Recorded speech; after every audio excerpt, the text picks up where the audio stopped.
দিনাজপুরের নবাবগঞ্জ শান্ত নৈশব্দময় এই জনপদই এক সময়ের সাক্ষী হয়েছিল এক রক্তক্ষয়ী অধ্যায়ের ইতিহাসের পাতায়, যার নাম ব্যাটল অফ মাসিমপুর।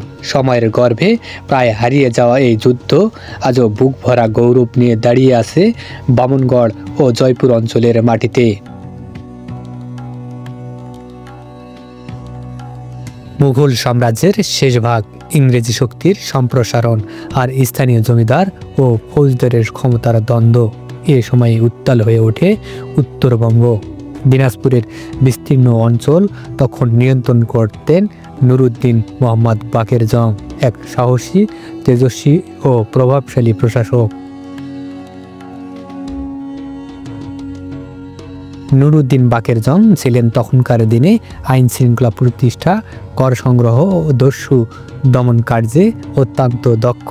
তার দাপটে দিনাজপুরের বামুনগড়, জয়পুর ও মাসিমপুর অঞ্চল নিরাপদ রাখত। কিন্তু শান্ত এই ভূমিতে একসময় আক্রমণ শুরু করে বিদ্রোহী বাহিনীর এক শক্ত অংশ, আর তখনই শুরু হয় ইতিহাসে খ্যাত মাসিমপুর যুদ্ধ। রাজস্ব সংগ্রহ, জমির দখল এবং প্রশাসনিক আধিপত্য, এই তিন কারণেই সংঘাত জেঁকে বসে। বিদ্রোহী দল সংগঠিত হয় মাসিমপুর অঞ্চলে। তাদের শক্তি বাড়তে থাকায় বাকের জং বাধ্য হন সেনাবাহিনী নিয়ে অগ্রসর হতে।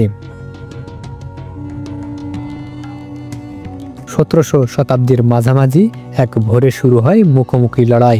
মাসিমপুরে খোলা মাঠ, দুই পাশেই প্রস্তুত সৈন্যদল। বাকের জং এর নেতৃত্বে মুঘল বাহিনী অগ্রসর হয়। বিদ্রোহীদের প্রতিরোধ ভয়ঙ্কর। তলোয়ারের ঝনঝন, বারুদের শব্দ আর যুদ্ধ ঢোলের তালে তালে প্রতিটি মুহূর্তে উত্তপ্ত হয়ে ওঠে।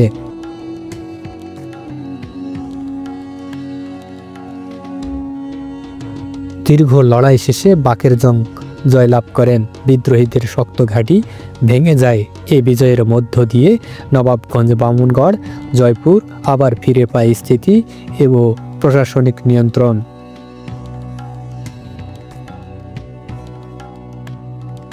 এই যুদ্ধ শুধু একটি সংঘর্ষ নয়, এটি ছিল ক্ষমতা, প্রতিরোধ এবং অদম্য সাহসের প্রতিচ্ছবি।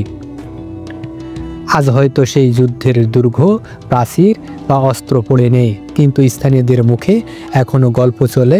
মাসিমপুর যুদ্ধের বামুনগড়ের মাটির ঢিপি, জয়পুরের পুরনো রাস্তা, খরস্রোতা নদীর ভাঙ্গা তীর, সবই যেন বলে দেয় এই মাটিতে একসময় গর্জে উঠেছিল এক যুদ্ধের ইতিহাস।